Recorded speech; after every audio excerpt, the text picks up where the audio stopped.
the Riyadh Masters 2023. Back on Stream D here. It's not me, Aries, and Danog, because we are not Australian. Instead, it's me, Seek and Strike, and Winter, joining you from the other side of that equator here in actually dark, but still warm KL. Winter, we've got ourselves a spicy first match. Speaking of KL, I don't know if they're from KL, but Malaysia natives, JT and Ghost, once again, Xtreme Gaming for us. And this time their opponents are going to be Team Spirit. Winter, how are you feeling about this series overall? Yeah, can't wait for my Malaysian brothers to win this game and bring glory back to our homeland. When did the glory leave? A long time ago. A long time ago, huh? A long time ago. We'll see who's going to be able to bring it back to Malaysia. As for now, it is going to be them needing to try and carry the torch here, maybe for the SGA And the region. last time we had a torch, it was the Aegis Deny. I remember that. You're referring. Was that TI3? I believe. Yes, sir. TI3, a fellow Malaysia native, and the fellow friend of mine told me I felt like I just broke a BMW. That's what he told me. That's what he said. Yeah. I mean, that's a pretty. It was kind of funny now that I think of it. In the moment, though, I'm sure you guys were not super pleased with that turn of events in what was otherwise a pretty good-looking game for you. No. I wasn't on that team. I was just a friend at that hour, a friend in need at that situation. You know, I was a friend with a broken BMW. Yeah, poor friend. Poor friend. Well, we'll move on to some not so poor players as we've seen now from the group stage. Xtreme Gaming, still on the roll of success as we are going to be now resuming with Group A. They're sitting tied in a three-way tie for third place alongside Evil Geniuses and their current opponent, Team Spirit. All three teams tied 1-3-1 for a 5-5 scoreline here. So this is a pretty important series then for Xtreme Gaming to try and get a little bit more of an edge in. Curiously enough, Xtreme's Gaming, their last opponent tomorrow on the half day of group stages, at least not counting those tiebreakers, is going to be Evil Geniuses. So Xtreme Gaming still very much control their own destiny at a pretty decent spot. They've got OG and 9 Pandas and LGD actually beneath them at 4 and 6. So some wins here would do them both a lot of good, of course, as Team Spirit is in the exact same position. And their final opponents for Spirit are going to be 9 Pandas. So another Eastern European derby, as you like to call it, Winter. Me? Yeah, you. Derby?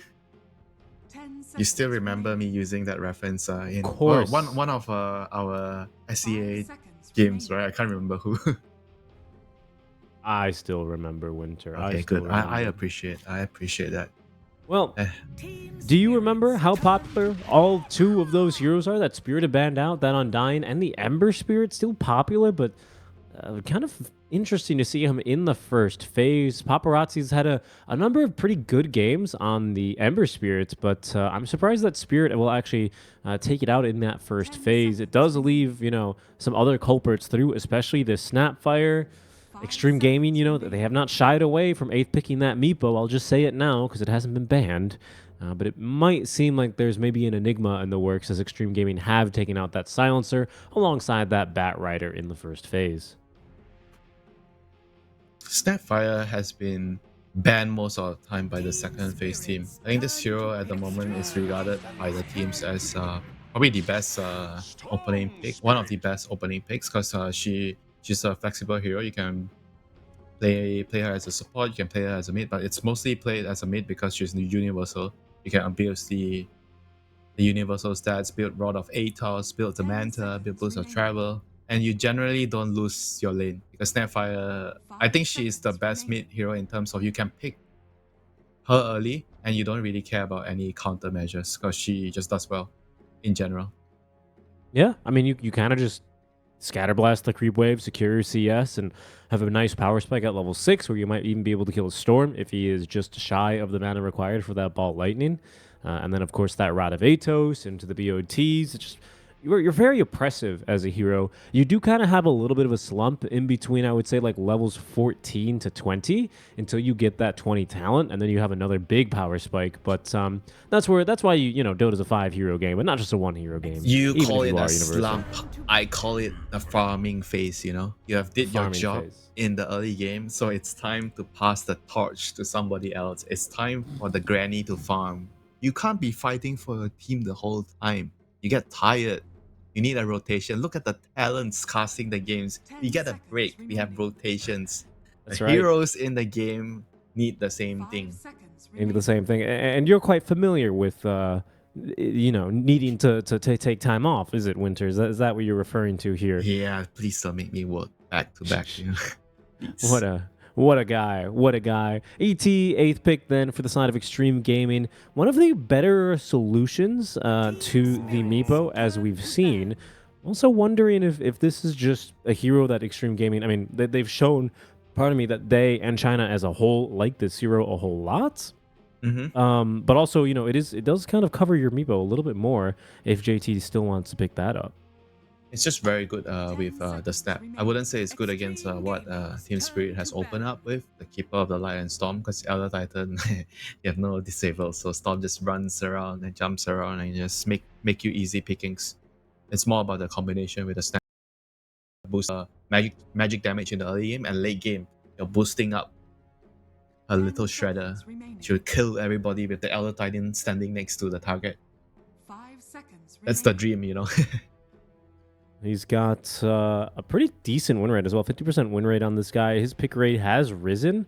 He's been contested in 47 matches and over twice as often picked as banned, or close to twice as often, with 30 picks and 17 bans. Mostly played as a support. And Winter, the team that likes him the most is actually Extreme Gaming. They've picked him 8 times and have a pretty good win rate as well, 87.5% win rate. Yeah, ET. Yeah, ET. I'm looking at really? 8 times? 8 times. The hell am I counting wrong? They like the ET. That's what I'm seeing here on Spectral, at least. Oh yeah, you're right. I am an idiot. You are counting wrong. SEA maths, lol. 10 seconds. Maths was never my subject. I tell you that. 5 seconds. Other popular heroes still in the pool that I'm surprised haven't been addressed yet are going to be this Enigma, this Timbersaw, and what's that last one that just popped into my mind? Brood, Rubik as well has gone uncontested so far. Wait, Team Spirit banned out Puck, so they think that the Snapfire is a flexible hero. It might not be a mid snap.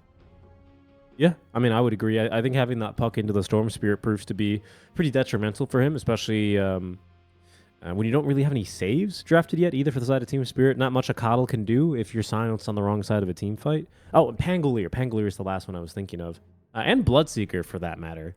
Yeah, to quote your NA friend, the moment that Swashbuckler works with Diffuser and everything, Pangolier will always be a first phase or at least a top tier hero. And there's the Meeple bans, if there was any doubt that we would see him contested in some form in this lineup. Mm-hmm. Meeple against Storm Spirit, pretty good counter, because the Storm Spirits don't really like to buy BKB early, so you have no way of getting out of the nets, the Rod of Atos. It's pretty difficult for you to play. Especially Yule Scepter as well, right? Oh, you don't want to buy Yule Scepter on Storm. Yeah, I agree. But that is a reason, right, why we do end up seeing that hero get removed from the pool. Another Rod of Atos buyer at that. If it is a mid Snapfire, you do buy that Rod. Yep. You know what's good here? Clockwork. Clockwork owns Elder Titan and Snapfire. It's true, actually. Pretty decent with your support duo, like good vision with the Illuminate and especially Rocket Flare for Storm Spirit to make a jump on in. I like that suggestion actually quite a bit. Please chakra me, Keeper of the Light. I want to spam my Rocket Flare. Okay. the strangest request I think I've ever heard. But it might work. And actually the Mars banned out, so quite different bans we're starting to see, at least from Team Spirit. And they're banning out JT because he played well on Mars and Meeple. Oh, yeah, that's a good point, right? They are targeting him down. All right, and then on that point, it makes a lot of sense. I think JT has been responsible for a lot of the success that Extreme Gaming have had throughout the tournament. What other heroes still remain from him? Because I suspect we're going to get to see his hero in this next phase. What is he going to play? I don't know if the Snapfire is like a hero that they would be willing to flex on the offlane. Personally, I prefer Snapfire mid. I think the Snapfire belongs to the mid lane, you know? Like, I feel like offlane Snapfire is a bit meh, at least for me.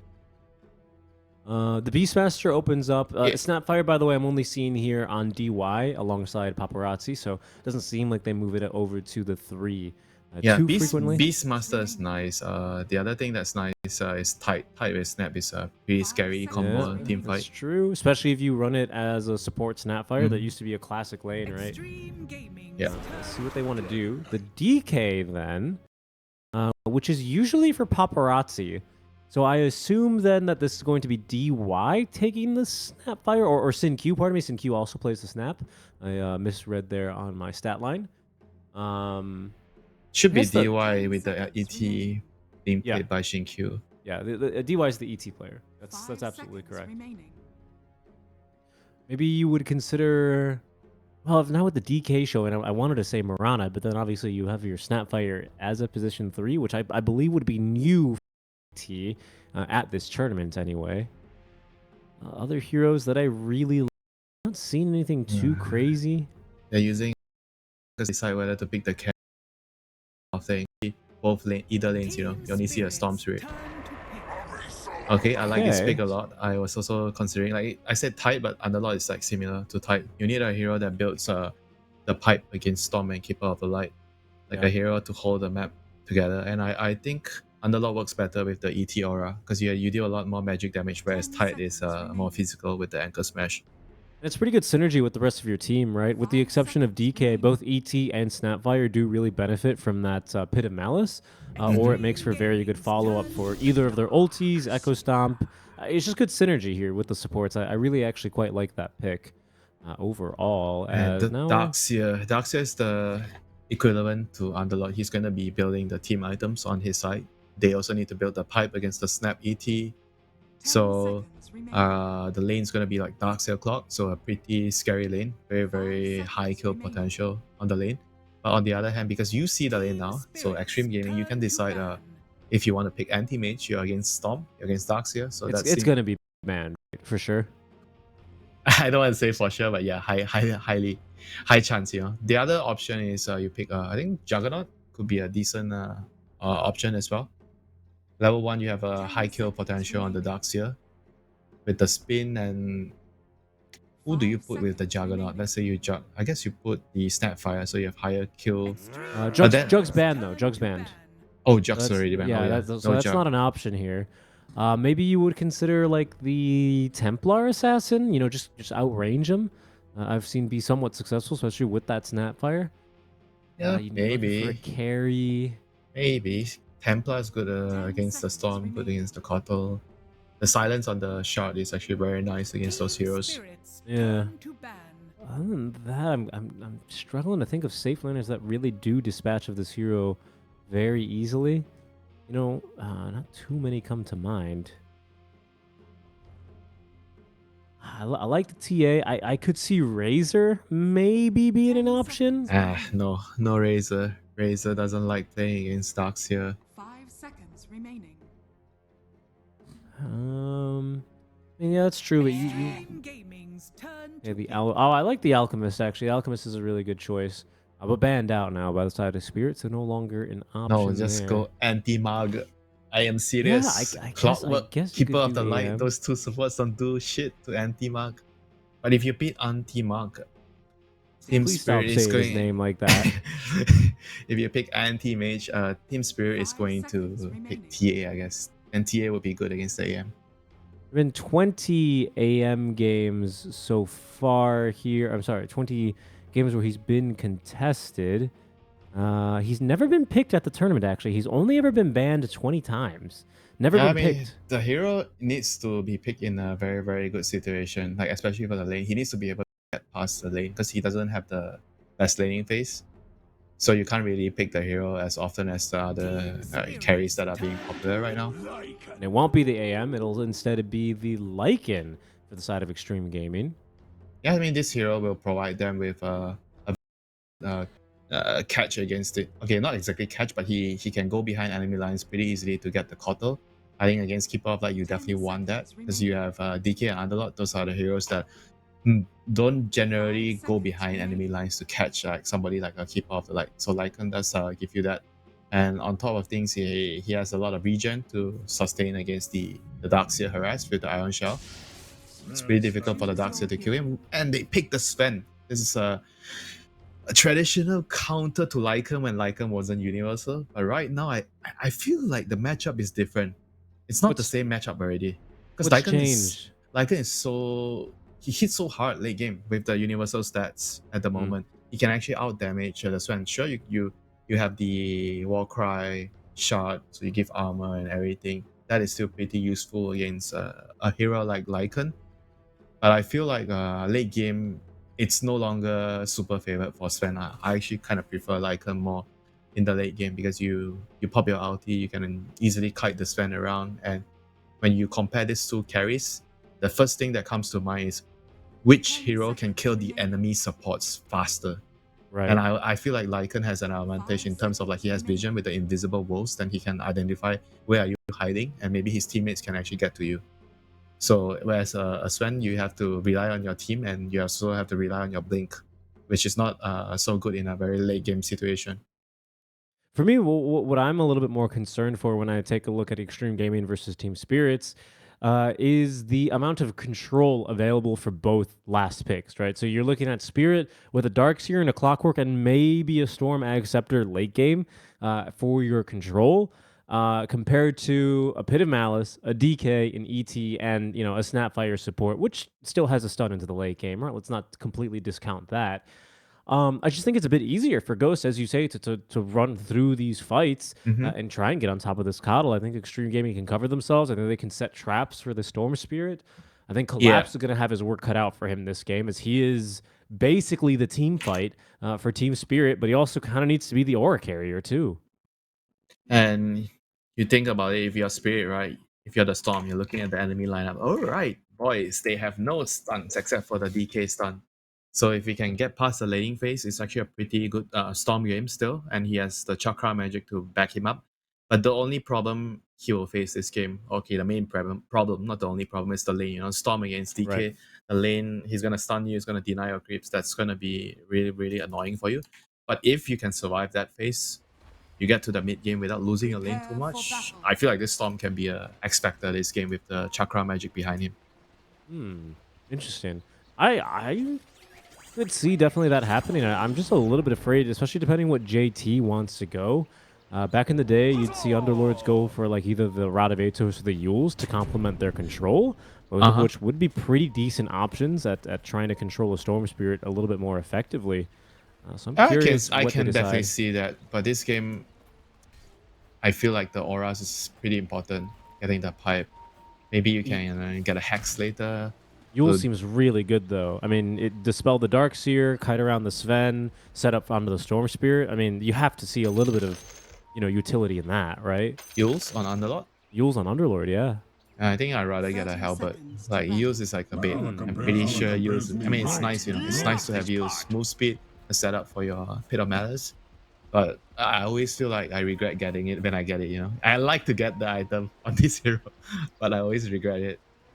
I like the offensive dispel, you know? Mm-hmm. You do lack one on your team. I guess Lycan, it's not too out of the Yeah, I question that mean, he does consider a nullifier. yeah, you buy the nullifier, so I Right. think you'll be fine. The battle begins. Yeah. Pretty speedy here with that wind lace, trying to steal the rune, and will be able to do so. That'll make runes go even at 2 apiece. Nice grab here from him, as he's going to be able to outspeed that Lycan. Yeah, so looking at the side lanes, so it's gonna be the Lycan plus the Elder Titan against the Clockwork and the Darkseer. I think this lane, like I said earlier during the draft, like Lycan, you have a lot of regen from your passive, so you should be able to still sit in the lane and farm. and not get pushed out of the lane by the Darkseer. So overall, you're not gonna win this lane, but you'll be able to survive in the lane, you know. Right. Even the Wolves, I think, are going to have a pretty hard time, especially when you do have that level 2 Ion Shell with Mira running around here, potentially with those power cogs I already. mean, when you get your second point, your Pharaoh Impulse, the lane will be pretty straightforward for you. It's hard to play the first 2 waves, but after that, when you get level 3, then everything is going to be easy for Ghosts on this lane. It'll be even harder to play the first 2 waves when Mira is cutting the wave. It's like DY doing a pretty decent job. He's at least recovered the creep wave, as Ghost seems to not want it underneath the tier 1 tower. Yeah, your Toro's almost dead actually on the bot lane. Oh my, what actually happened? He got harassed by the Scatter Blast and the Firestorm. Must have been. Limited amount of regen available for himself, as he does have that one last tango. Maposhka, with 2 stacks starting out, still has 3 tangos remaining. We can see Laurel as well struggling in this mid lane. Paparazzi not yet going for that point into the Dragon Tail, but certainly having no difficulty just walking up and smacking the Storm Spirit every now and then. 8 and 4 already, even without the Dragon Tail stun. Yeah, very, very interesting. We saw this as well the other day when the DK didn't actually get stunned at level 1. It was against, who was it against? I can't remember the other hero. They had like a fight before the rune spawn and he skilled. Right, it was a full Breathe 5-on-5 fight, and that's why he went for, well, that's why we pondered why he had gone for the Breathe Fire instead. Maybe that wasn't the correct call. Mira is going to be able to get away from that ET. He was really the only threat there. I mean, the DK is still really winning his lane pretty hard against the Storm without the stun, so I guess that's okay to not get stunned at level 1 right now, nowadays. Because I don't play this hero a lot, so I'm not very sure of all the small little details, what you must be doing to win your lane. Whereas on top lane, the Elder Titan is just constantly getting the damage stack with the Spirit. He's like positioning his hero in a way where it gets the lane creeps and the jungle camps as well, so he gets the maximum stack from it. Yeah, really good job there as well, timing it so he catches the wave, he caught the skeletons, doesn't really get out too many auto attacks, but he's able at least to contest quite a bit there on that pull to make life a little bit more difficult for the Clockwork. Paparazzi as well, I mean, this is what we saw previously, now he's got that point in Dragon Tail, so they may be able to try and set up for something here, but 2 points in Dragon's Blood alongside that Bracer and the Magic Stick. Paparazzi is feeling pretty chill in this lane versus Laurel. Yeah, Top lane vacuum though on a Ghost. Collapse has the kill. It's going to be that level 2 Ion Shell with a little bit of that Battery Assault trickled on in to pick up first blood. Yeah, he couldn't get his stick off. He had 11 stick charges. I guess didn't really expect the vacuum. It's pretty common for Darkseer nowadays to actually always have a level 1 in vacuum and no points in search in the lane. Like that's like the norm nowadays. So I guess it was just having a moment of carelessness there and causing himself to die to the Darkseer. I mean, it's a pretty big deal since it's first blood, so Darkseer is going to have an extra amount of influx of gold. It's going to help him get to his Vanguard a lot faster. Yeah, it's going to be making a pretty big difference, as you say. Obviously, it delays Ghost's level 2 timing on this Feral Impulse, giving him tripling, basically, his HP regen. We're going to try and fight this now onto Mira. Mira may have bit off a bit more than he could chew here, as the Wolves will eventually get beaten back. Mira actually picking up the bounty for both of them. Collapse, even without the Ion Shell, still fighting pretty well into Ghost, just with the auto attack damage. Oh, actually has more base damage than Ghost does right now at level 3. Bonus damage, of course, is where that, stops being super relevant, but this Darkseer just goes to show that he can last it now. This guy's got damage. Yeah, I mean, this is why the hero has been so popular right now. It's the same case for Timbersaw, when they changed him to Universal, and he became like a hero that's really strong in the lane because you don't have to use your mana to last hit. Same like Darkseer, you don't have to use Ion Shell. You can just right click and last hit creeps. So you always have mana for kills, That's why your laning phase became so much better when you're a Universal hero. And DY is having a really hard time in this top lane, really making use of that level 2 Astral Spirit he's got. Because honestly, if he just gets close to Mira and Collapse, especially with 2 mangoes ready to go for Collapse, I think he just dies. I mean, this is the Clockwork, Elder Titan against Clockwork. It's not fun, It's not a fun matchup. When they opened the draft with Elder Titan and Snapfire and they elected to leave Clockwork in the pool, this is what's going to happen, You just have to deal with it. Clockwork just means that the Elder Titan can't really bully the laning phase as much. You're always going to be very careful with the Battery Assault.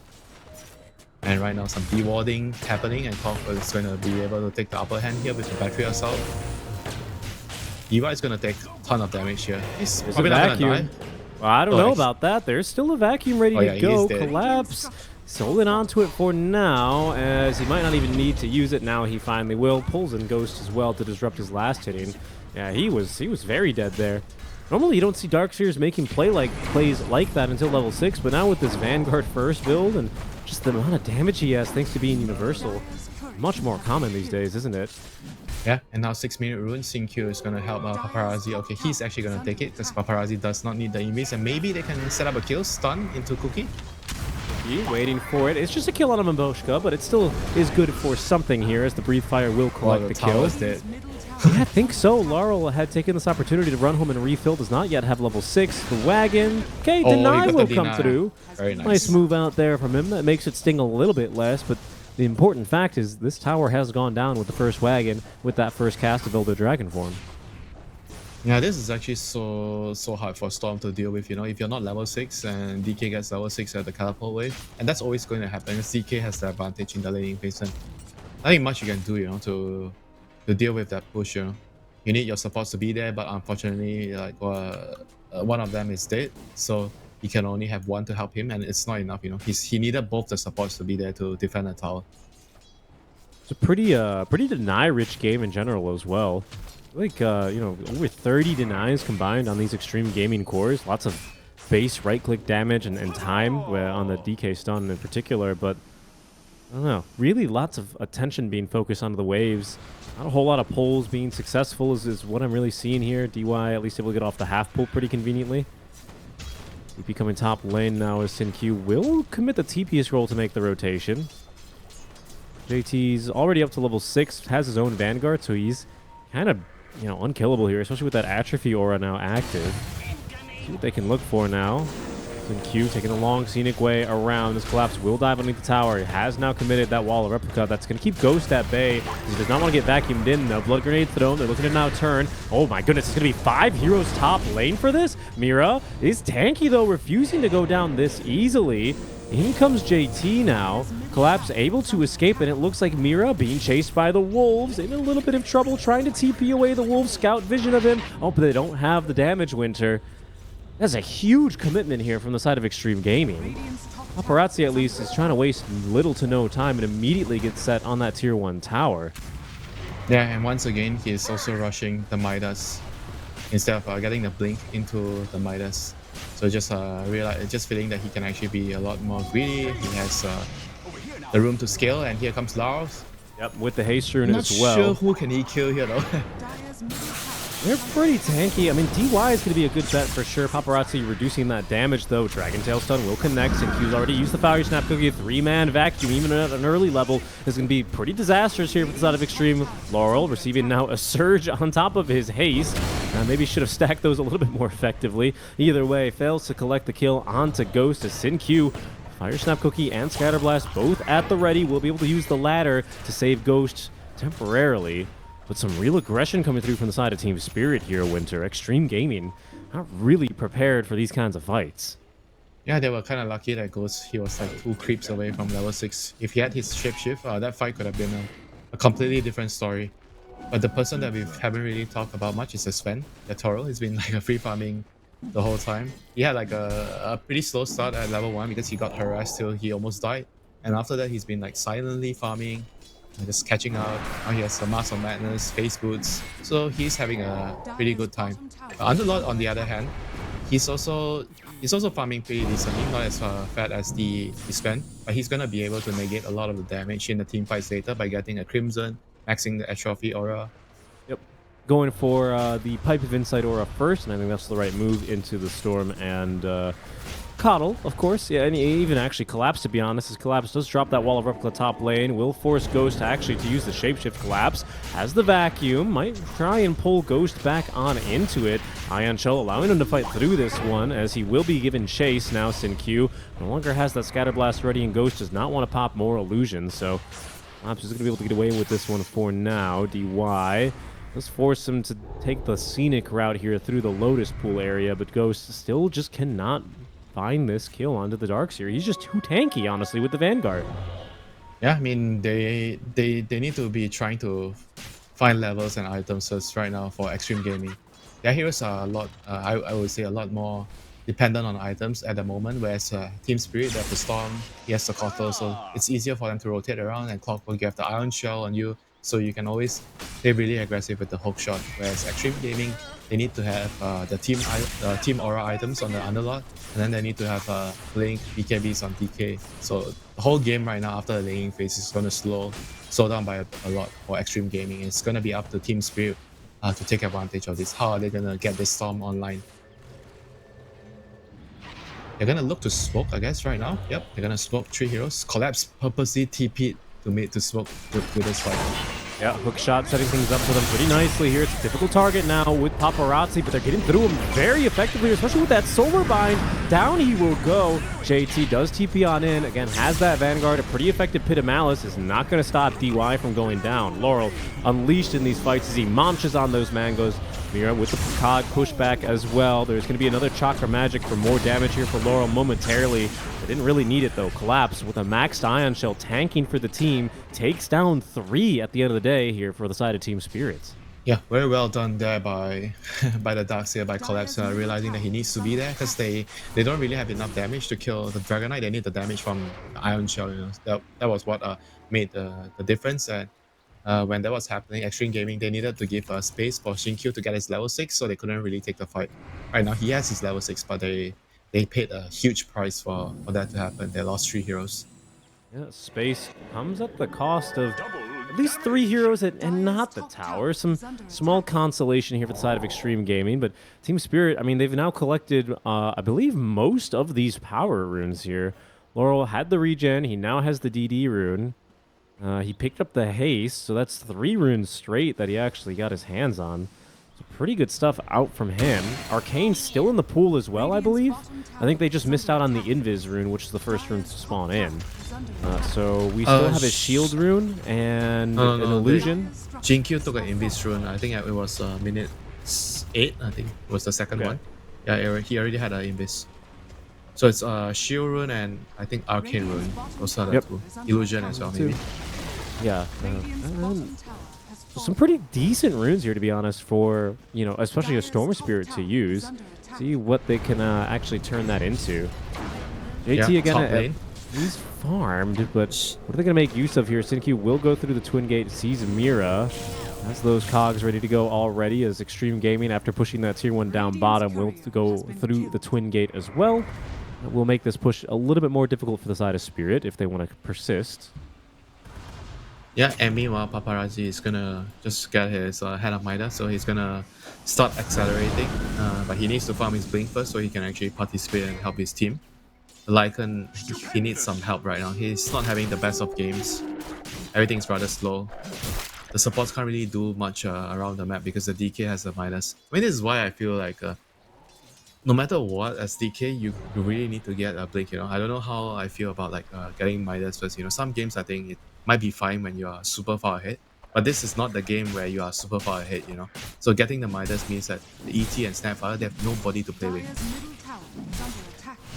Okay, I mean, let's see how good the counter initiation can be here as Paparazzi vacuumed into that wall of Replica. Kiss is coming down as JT's going to take the Fiend's Gate on in. It's a pretty meaty Pit of Malice, but where's the follow-up? Ghost trying to punch through some of these heroes. They will finally be able to take down Mirror. He's the first to go down, but Spirit, they've got plenty of mana thanks to the Chakra Magic. Laurel finally out of it, but is there damage here for him now? Ghost had to run away from this fight because his HP was just too low, and Laurel once again receiving that Chakra Magic ear for another round. JT holding on to the pit, receives the cookie. That'll actually catch Laurel for now. JT with plus 70 damage, able to keep Sin Q alive at the very least. I think Laurel did get caught there. No, he did not get caught by the Scatter Blast. Will get that one last zip away. DY respawning, cannot get off the Astral Stomp in time. Paparazzi respawning, reconnecting to this fight, will deny Collapse his easy escape. So at the end of the day, Extreme Gaming continue to hold on to this tier 1 tower, and finally with an advantageous fight, even if it is kind of a rough start to it. That was a fight though without the Sven. Yeah, meanwhile, Miposhka stole the Wisdom Rune, and he's gonna be able to TP or long TP though. Sinkyu, is he gonna find him? Wow. Yes, he's gonna find him, but he did his job. He already got the Wisdom Rune. So worth it. Worth it. Absolutely worth it here for him. He's not going to get to escape here. I think he's trying to go to the Ancients, but Paparazzi, He wants big to old kill. Black Dragon instead, Give going me to the come on kill. through. Oh my god, Nope, Shin Q. Sin Q secured it. Hold on, other side of the map, Ghost gets out of the way of that hook shot. Mira giving chase, and now with the bonus Warcry move speed, they will be able to close the gap on the Ghost. He has no shapeshift, and the cogs block him off. Baboshka tips Sin Q as he says, "You may have killed me, but look what happened on the other side of the map, my friend." I think the tip was more about him casing from the Dragon Knight. Yeah, I guess. Yeah. Yeah, I mean, you were saying like the Sven was completely untouched. Right? He's been clearing some ancient stacks, you know. That's why he's so fat right now. 11k net worth, 16 minutes in. He has BKB done, Echo Saber, Master of Madness. He's huge. Pretty big win, though. I mean, we'll get back to this Sven. As you say, he does have the BKB finished up. And actually, I mean, more items coming online for the side of Spirit as Collapse has now got the funds required for the Guardian Greaves, a powerful aura item for his team. But, Winter, the good news for Xtreme Gaming, and I do want to bring this up because I know we do love talking about these power runes, is JT stole the Arcane Rune away from the Storm Spirit. So it's important not to have that thing online, honestly, for Laurel in this next fight. Yeah, small victory, you know. And this is why, you know, I said that it's important for DK to get a blink. Remember the last fight in mid tier 1? Imagine if the DK had blink, he blinked up, get a stun off, Mortimer's Kiss on, and you follow it up with a Echo Storm. That's one hero dead, you know, and maybe the tower defense would have gone entirely different. I mean, this is, you know, at the end of the day, a double hand of Midas Extreme Gaming. Ghost also, you know, opting for one. Finally has his first core item after that finished up in the Echo Saber as he does summon a couple of wolves. Incoming now as Laurel will go pretty close to a tier 2 tower. Hookshot connecting onto Mira, or from Mira. Kiss is now raining down as Ghost dying to his own illusion. Is going to be forced to actually turn back. Where's and the kill it. damage? There's Kisses no damage. are not really doing much here, Winter. Vacuum is going to actually end up cliffing JT. He's got his ultimate, but otherwise he's going to be forced to watch in this fight now as Sin Q jumped by Laurel. This Coddle just giving him way too much reach. And oh no, they cookied the wolf and not JT. He's still trapped up on the cliff. Another Pit of Malice. He's going to be able to catch 2 as a nice Echo Stomp onto 2 does buy a little bit more time in this fight and the space required for Sin Q to escape. So JT is still on this cliff. Cookie in a second. This time Sin Q is not going to miss. Will be able to free his ally with a Blink Dagger, and now the BKB at the ready for Yatoro. He's going to quickly burst through Paparazzi. Mira as well. He's caught JT, who may not be on a cliff, but is still not going to be able to go anywhere. Surrounded by 4 enemy heroes. His own Pit of Malice is not going to be safe refuge for him, as Laurel, again receiving the Chakra Magic, picks up another kill in this fight. It's 12-4. I'm shocked Xtreme Gaming are still trying to fight into this. Yeah, I mean, this game has been just all team spirit the last, what, 5, 6, 7, actually even more than that, you know. They've been just running rampage on the whole map without the Sven, and right now the Sven is beginning to join the game. He has his Blink on top of the BKB, Echo Saber, and Master of Madness. So Xtreme Gaming, they have no answers, you know, to the Sven. The Lifeline is not ready to fight. DK is he's only has his Blink, and now another hook shot. Yeah, Laurel is actually a little bit low on mana here. This could potentially have been a mistake from him. Guardian Greaves in time, though. So nice that vacuum. Chakra Magic. Another vacuum. I didn't know 2 could fit up here, especially 2 big boys. They certainly are going to go down relatively quickly, though, especially if they can't get any help. Ghost as well. He's just chilling right next to the cliff. The cookie's reserved for him. That'll just about doom JT and Paparazzi as JT's pulled back up the cliff there by Laurel. Sin Q not even to be able to find refuge underneath his tier 2 tower, and Ghost forced to use the shapeshift to run away. Xtreme Gaming, they're absolutely crumbling. Right now, at this point of time, it's very, very, very hard for them to take any team fights. You know, they're just way too far behind. DK doesn't have any items apart from the Blink, and Blink doesn't really help you fight like a head-on engage. You know, you're gonna need like BKB to deal with the Iron Shell damage, the Storm. There's just way too many spell damage, magic damage. You know, the pipe is just only gonna prolong the inevitable if you can't really do enough damage yourself to kill the enemies. Out of lane, Ghost. This time he does not have the ultimate to escape. Toro easily killing him off there, activating the God's Strength. This is really, really bad for Xtreme Gaming. And I don't even see like how they're supposed to come back into this game, you know, because they don't really have too many options with their lineup when they're this far behind. And Storm gets another pick. This is, I mean, it's becoming very quickly unsustainable here, these kinds of losses. Yeah, I feel like this is Xtreme. GG territory. GG, that's it, yeah. There you go. I mean, wow, a 20-minute game here. is all that Spirit need. That's all the time that they need. Yeah, It'll be a very fast game one. Remember, I told you I didn't like Snapfire support. I think this is precisely why. Because Snapfire support is weak in the laning phase, so you get bullied a lot. It's very hard for you to trade against a lot of the supports at the moment. I mean, sure, if you're playing against a melee support, then you can you can maybe abuse the melee range scatter blast. But apart from that, it's Tower is under your lane is not very impressive with the Underlord. That's number one. That's why even though at level 1 they were able to hit Yatoro and pressure him to the point where he had like 50 HP, but he was still able to slowly tangle up, regen, and play the lane well. So, and the other thing is the itemization on the Dragon Knight, which I felt like because the team is having such a hard time, he actually cannot afford to get a Midas this game. He needed to get Blink first, and then you can decide whether you want a Midas after. Because he needs to play with the Snapfire and the ET. Those two supports are supports that I would say that are very heavy. They can't really do a lot of things on their own because they don't have a reliable way of initiating on somebody. Sure, you have stuns, you have the cookie, you have Echo Storm, but it's not reliable. You need somebody else to stun for you so you can do the follow-up. And if you don't get a blink early on the DK, then who's gonna do it? Underlord wants to hit creeps, Lycan wants to hit creeps. So the supports have nobody to hold their hands. Well, a pretty brutal beatdown, smackdown by Team Spirit handed out to Xtreme Gaming in our first match here of the BO2. We'll see what Xtreme Gaming can come back with. They don't get their hands really on too many of their own comfort heroes, and everything's starting to show from there. We'll see what they decide to go for in game number 2, as we are going to be heading to a quick break. But when we resume, it'll be Team Spirit taking on Xtreme Gaming in a bit. We'll catch you then.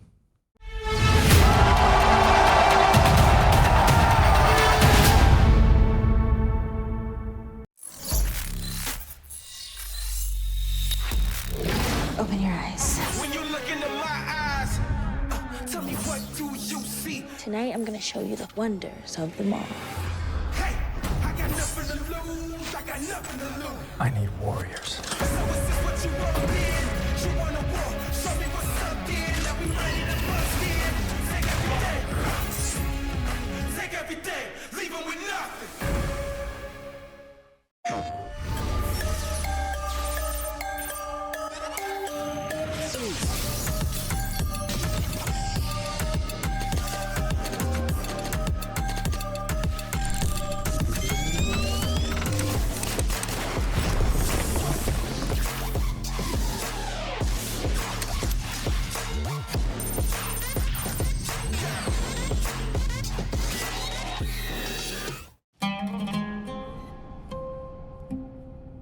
There is a place where you can elevate what's hidden inside, where you can reframe yourself. Sonomi means the new you. The you can step into. Because when we know who we really are, we become unstoppable. Enter new dimensions of you. Sonomi.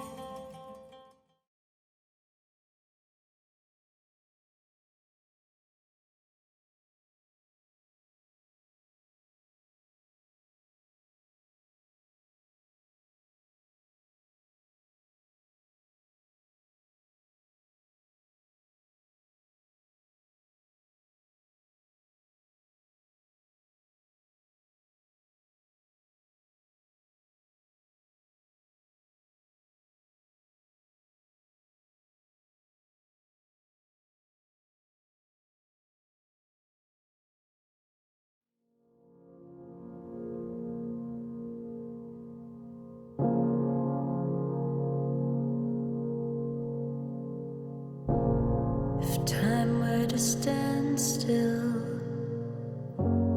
if I had a say, where I'd run to, where I would lay, if time bent to my will, if I could decide where I should remain,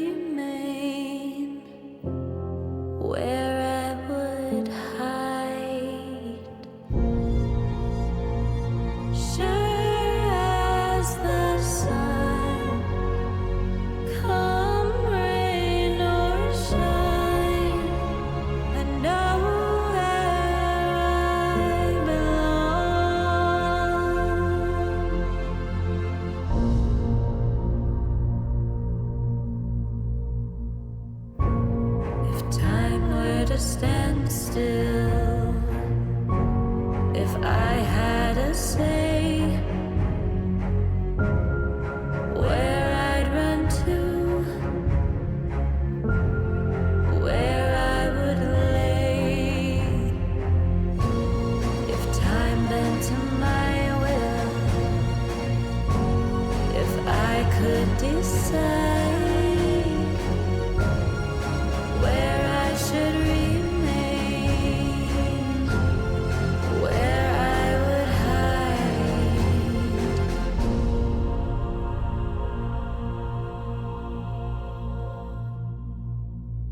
Welcome back to the Riyadh Masters, everyone. Seeking Strike and Winter back on the call for game number 2 between Xtreme Gaming and the side of Team Spirit Winter. Spirit looked unstoppable in game number 1. Would you say that was more to do with the draft or the specific item choices, aka the Midas over Blink on Paparazzi? I know I don't want to single him out, but obviously, as we saw it, we felt the lack of the Blink, to say the least. His item choice was made worse because of the draft. I feel like the Snapfire support is. I think that's the main problem. The dagger and the Midas thing is a smaller branching out problem, but they need to deal with the Snapfire issue. I think Snapfire should not be made as a support duo with ET. I think it's too weak, as a duo. Like for that duo to work, you need to have like a really good game. Maybe if you have a mid Ember, because Ember you can kind of solve the problem by having the chains early, so you have a setup to play around. But with DK, you need a blink, and if you're not getting blink early, then that's a problem for the Snapfire. Right. Yeah, the control was definitely very lacking, and so was eventually the damage, to be honest, wasn't it? That Pit of Malice didn't do nearly as much work as I thought it would. There was very little follow-up. We never really saw kisses. We saw one good instance of kisses, but it was like by the time that Spirit already had way too much sustain to really care about such a spell. It's just one small little thing, and then there's no blink in the game. That's why nobody can do anything. Underlord really relies on your team at that point of the time to be able to win the team fights. He's just there as moral support, if you would say. Like he's just there. He's just there, with the aura, and then he's not gonna do a whole lot. He's a good target to put in front, in the front line. And if the enemy goes on him and your teammates rejoice, great, they went on the tankiest hero, the meatiest hero. Let's throw our spells right now. But if you're not doing that, they're going on the snap first. They're jumping on the Elder Titan. Then the fights feel like there's nothing you can do, as Underlord. Nothing you could really do. I mean, yeah, man. That game, I mean, it definitely felt like there was really nothing much Xtreme could do, especially by the end of it. We'll see how this one changes, as of course we already are into our second draft now. First stage of bans, we see that once again the Undying, and this time Storm Spirit's banned out by Team Spirits, as Xtreme have 6, pardon me, and the 7th pick. But Xtreme are going to actually change up their bans a little bit. Outrageous, Richie. How can Team Spirit ban Storm Spirit? That is totally outrageous. They have to pick it.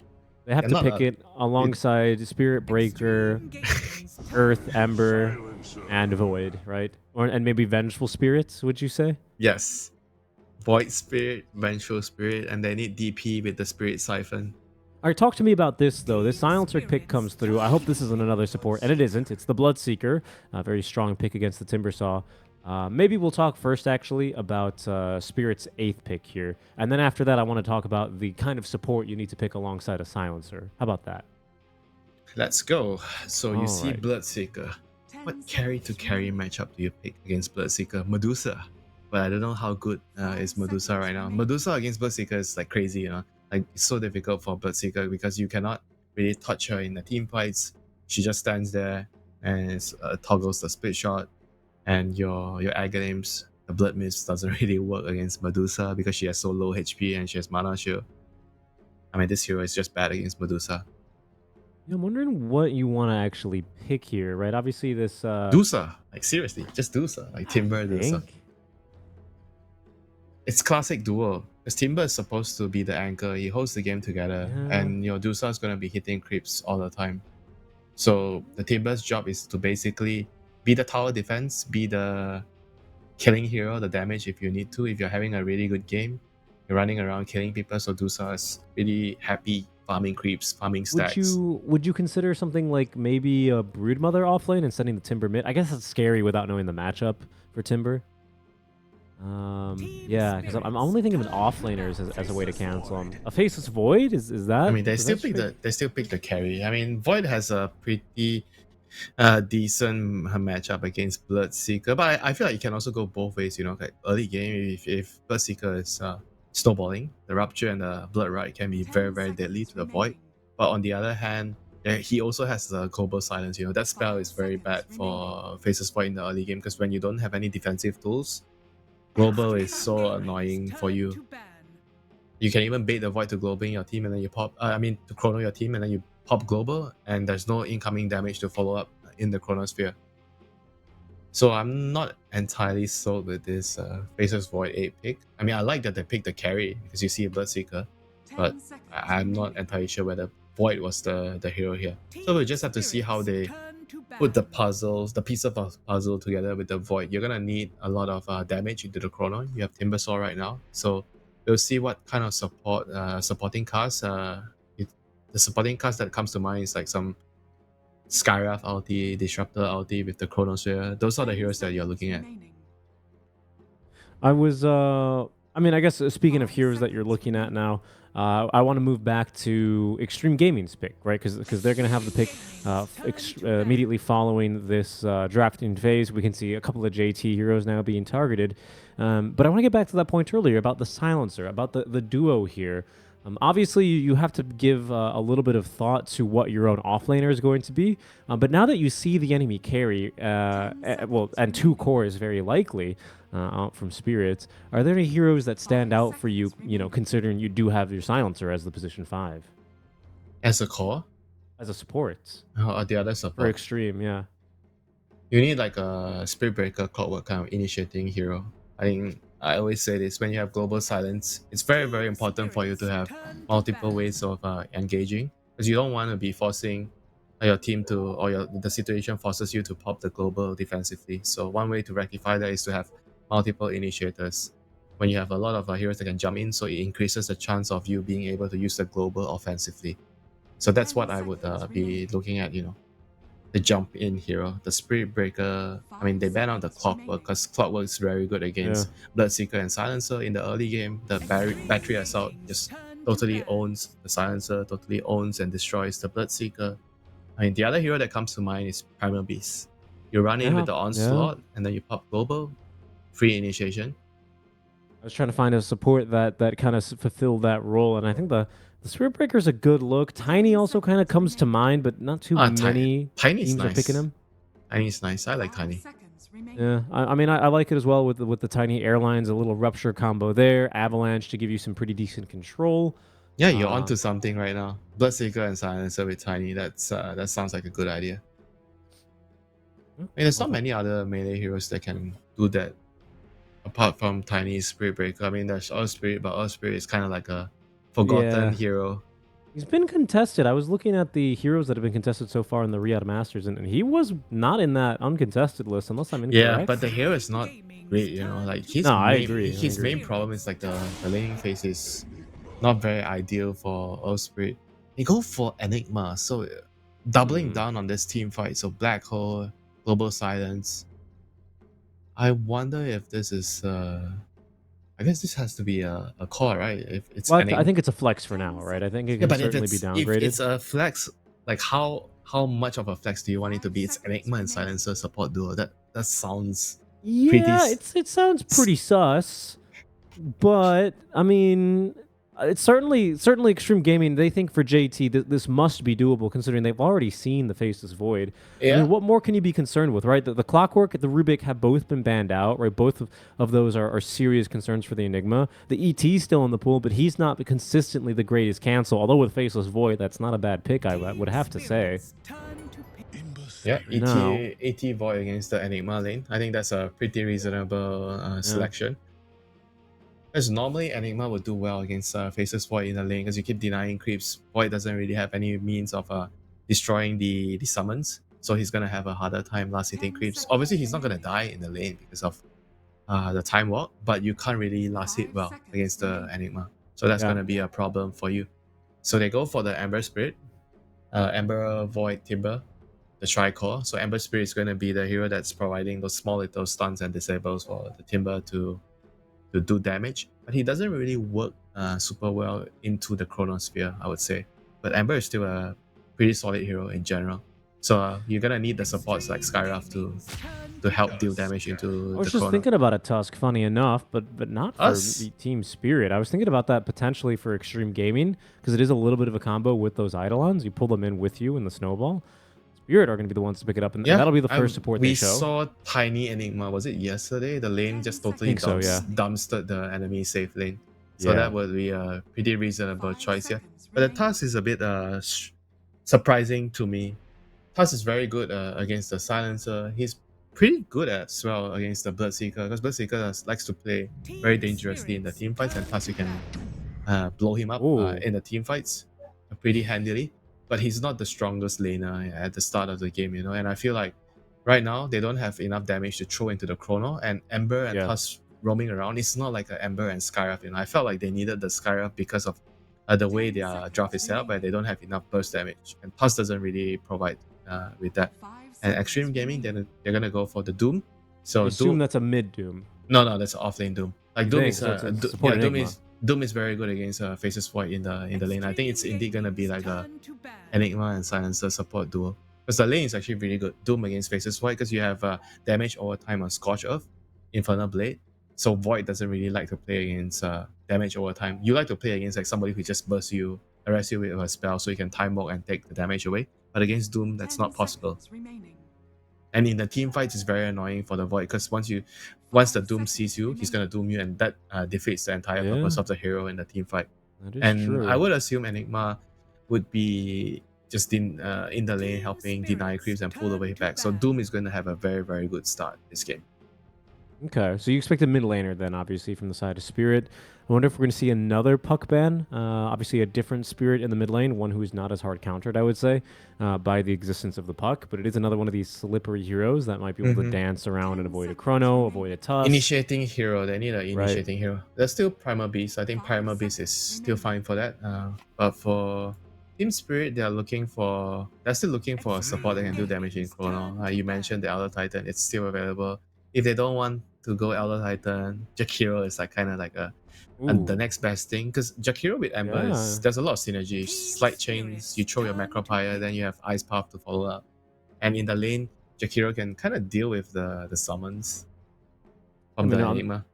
kind of just thinking about a support that brings damage to the table. Jakiro Yeah. is not a bad suggestion. I like the hero generally quite a bit, and like you said, you have a lot of splash damage to take care of the Enigma Eidolons in case those ever become problematic for you. I don't think we're gonna end up seeing it though. Yeah, I know. I mean, it's just like the other one is like maybe Phoenix. Like they need like something like that to Ooh. deal damage into the Chrono. Phoenix is interesting, right? Really, only the Bloodseeker dispatches with the Supernova easily. Yeah, but you have Silencer to worry about. Phoenix hates bringing Yeah, in Silencer. that's true. That's true. I think that's the first AA of the tournament. Let me Yeah, double check they, here. They need this hero. Yeah, it's a unpicked Yep. hero. Unpicked here, uncontested. Not only unpicked, uncontested. It's very good against the Bloodseeker. It's also very decent against the Doom in the mid game. But in the early game, I feel like this hero is too weak. As much as I want to say I like the hero with the Void, but this hero is like super weak in the early game. And I feel like Spirit, they're gonna run into two problems. The laning phase is gonna be bad for the A, and they're gonna run into damage problems later because the Chronosphere you don't have a lot of spells to throw into the Chrono apart from the Ice Blast. I mean, obviously if Timber has a good game, Timber can do that too. Yeah. But I'm looking at the setup of the lanes. I feel like if it's a Doom Enigma against a Void A, okay, that's a lane win for Extreme Gaming, and Bloodseeker safe lane with Silencer against a Timber Tusk. I feel like they're gonna have the edge against the double melee, and they're gonna round up their draft with a puck. The call, the leash is so good against all three cores: the Void, the Timber, and the Ember Spirit, and even the Tusk, because then you can't really snowball save. This pick is actually so good. Good against the AA because he's kind of just made out of paper. So you connect a couple Yeah, spells onto him and he dies. Those two supports can't catch puck. I mean, No, you they can struggle. try, but it's gonna be really hard. I feel like it's a free puck game. This puck is just gonna run over Team Spirit, and on top of it, he's gonna have a very, very fat Doom to back him up. And the Bloodseeker is also gonna have a very good lane with the Silencer against the double melee of Timber and Tusk. I feel like this is gonna be also a fast game. You know, the last time we saw Team Spirit winning in 20 minutes, and this time I feel like it's gonna be a reverse Uno. Extreme is gonna win a very fast game. Reverse Uno. That was the second fastest game we've had so far in the Riyadh Masters. I think it was a secret Nine Pandas, maybe. It was a secret game for sure. That was, I think, 14 or 16 minutes long. So I don't think we're going to be quite that fast here. But I'm kind of starting to see what you're kind of hinting towards here. I mean, even still, this Enigma, he should have a pretty decent laning stage. He's into 4 melee heroes at that, you know, Yeah, the on the dream. Enigma. The dream. Yeah, I feel like he doesn't really need to do much in the lane, you know, like he can afford to play really greedy this game, man. A lot of the position for animals are gonna tell you if my core does not need me. I'm gonna hit creeps, I'm gonna be off to the jungle, I'm gonna be dreaming about the hand of Midas, and then my captain will be no! He pulls me back out of the dream. Just get your medallion, get your solar crest, get your blink. What are you doing? Why are you queuing hand of Midas? But I had a good game. No, it's not for you. You know? And this is that kind of game I feel like. The Enigma is gonna have options. He's gonna be rich. Yeah, sometimes it's not meant to be on the support Enigma, and you do have to take a bit more of a back seat for your desires and think of the team first and foremost. I'm excited to see what Paparazzi is going to be able to make happen on this puck, though. I think some of this, a lot of this early momentum, though, can start from this mid lane, in particular on his rotations. Where I am a little bit more concerned, Prepare for pardon me, battle. for the puck is the ease of the ganks, especially if there are no ultis to gank into, right? I foresee the puck being very good if there's a rupture, a black hole, a global, or a doom to back him up, but without any of those, you know, Extreme Gaming, they may actually find themselves in a bit of a difficult position when it comes to converting with the puck. I don't know. Do you see where I'm kind of going with that, or do you think the puck alone is good enough initiation? I can see where you're going, you know, if the sidelines don't go well. But I feel like their sidelines are set up for success. Berserker, Silencer, like I said, against the double melee, they're going to have a good time. His Doom plus Enigma is going to have a very good time as well against the Faces Void A. I think the puck is just going to have a very easy time rotating to the sidelines to kill. I mean, the only way I see this game being hard for 30 Xtreme is if seconds to somehow the battle. puck loses mid very badly and he can't get the runes, you know. And the game would be entirely a different one. But apart from that, I don't see how the puck is gonna have a bad game. All right. Any laning shenanigans that Team Spirit might be able to do to try and soften the blow of what these Yeah, difficult lanes are they have looking to like? roam on the tusk. I feel like Mira has to help the other lanes. He kind of has to get level 2, level 3, and then rotate around and hope Timber can The survive the lane. battle begins. We'll see how it goes here at the horn. No one making an aggressive move. Runes 2 apiece here very comfortably. Actually, pardon me, I didn't see Ghost all the way up here, or Mira all the way Yeah, up here, who good does stuff. steal a rune. Good stuff for Team Spirit. 3 Mira, runes for them. Mira was able to get that extra one that doesn't belong to Team Spirit, so good for Well, does them. now. Maybe he'll So- find a D ward as well. No, he's just gonna be. This is the start they need, Richie. 3 runes. And we shall see whether it helps the lane. Like the lanes by default are gonna be hard for Team Spirit. Every little bit counts here. Spirit are going to need quite a bit out of this lane. What would you say the focus for Spirit should be on? Are rotations to mid lane, are those necessary for the Ember Spirit, or is it important for Collapse to be able to have a game here? I think it's important for everybody to have a game, and the thing that I'll be looking at in the other game is what is Mira doing. I think he's going to be very crucial in terms of their success. What is he doing? Where is he going? Who is he helping? Is he really having an impact controlling the runes, helping the Ember? And is he able to actually make a successful rotation through the Twin Gate to help the Void? I think those are the things that are going to matter a lot. All right.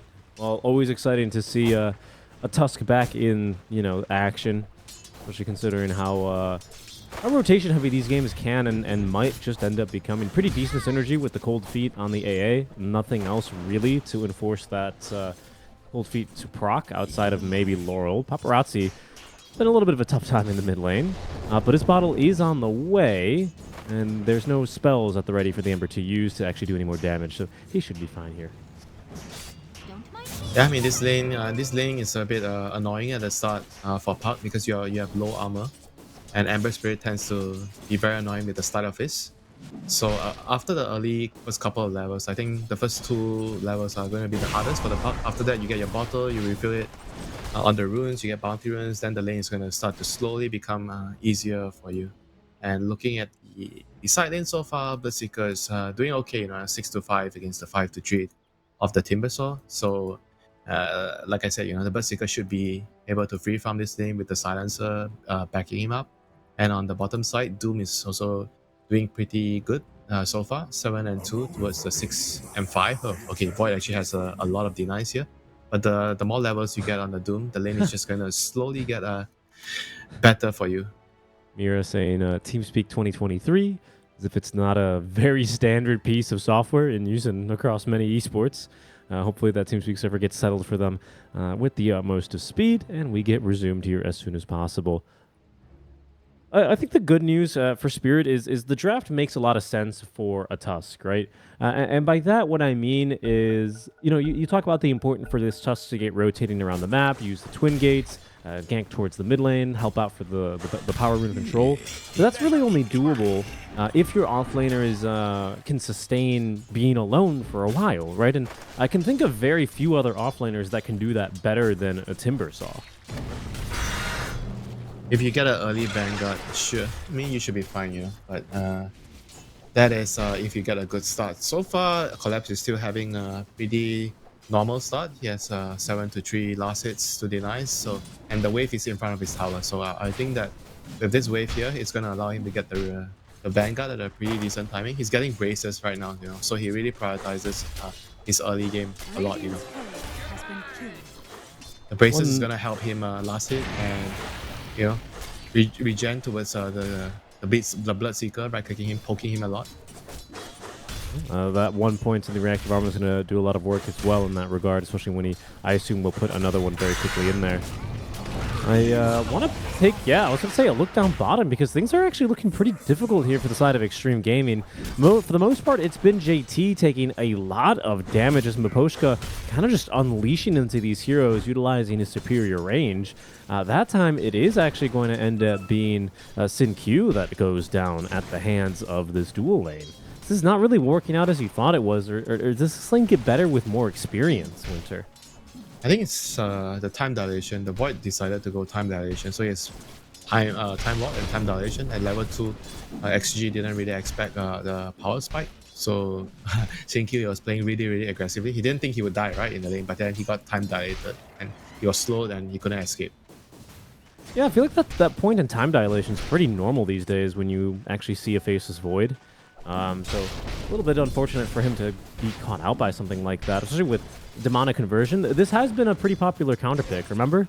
Especially when Enigma was off lane, you would see a time dilation pretty early on, maybe even here at level 3 into the Enigmas, just to really reduce their efficiency and reduce the amount of denies they can get. It does go, kind of a long way, really. Yeah, I mean, the more levels you get on a Doom, you get more points in your Scorch Earth. I think the lane should start to tip into your favor eventually. And obviously, once you get the Vanguard, then it's going to be very... JT? Is he going to get latched here by the Cold Feet? He will. Not a ton of follow-up damage by Miposhka. It should be okay. The ring is giving him enough regen to survive the lane. But yeah, right, this lane is definitely not something that I envision would be in favor of the Void and A at the moment. JT is struggling, He needs to wait for the courier to deliver his extra set of tangles. And the Void is going to free farm the lane right now. So this lane is going very well for Team Spirit. Another time dilation here at the ready. The death is actually top lane where Ghost will fall to Collapse. Yotaro, really looking for that bash. Nice. Will find Nice it brunch. as he goes in and finds the kill there. Nicely done. And this is also a death top lane and make it a double here as Collapse onto DY. The branch planted and utilized for the kill. Cool Collapse really making good use here of the consumables. I think I have no idea what I'm talking about when I say XG is supposed to win both side lanes. Yeah. That's what I'm finding out here. Collapse may end up dropping. Okay, they do have as well the Ice Shards. Really good usage there. Will deny Ghost the easy kill here on the Collapse as he will TP on home. I'd say the only lane that is... Well, actually not really. Even Ember Spirit already up to level 6. He's having a pretty good time here as well. 11 denies Winter. Maybe this is... Maybe the one point you're not wrong about is how fast this game is going to be at this stage. DY? Oh no, he's like, I'm just here to control the rune. Oh no, and he loses the Observer Ward as well to the Sentry that Team Spirit initially planned. Alright, this game is a disaster. I said we're gonna see a reverse Uno. I am so wrong. We might just see another 20-minute game.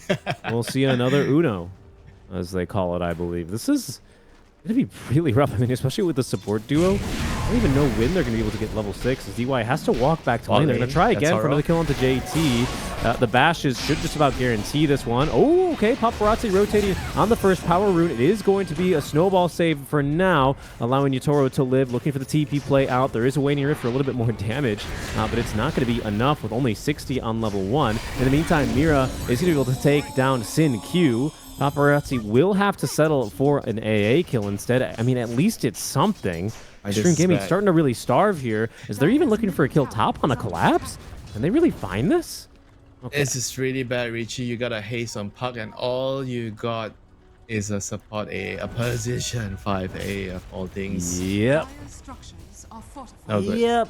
And No bueno. I don't want to really rub the salt in the wound right now, but just take a peek right now at net worth and how how poorly JT is Let's doing. take a peek. Oh no, I don't like what I'm seeing. I don't think he likes what he's seeing here either, as once again surrounded. Oh my goodness, the damage is immense. He goes down. This is, as they say, not good. A 3K net worth lead now starting to bubble up for the side of Team Spirit. We're about to get the phase boots online already for Laurel. And for Xtreme, I mean, what are their big spikes going to be? I guess level 6 on their supports, but they're still both only level 4, even after the Wisdom Rune. Is under attack.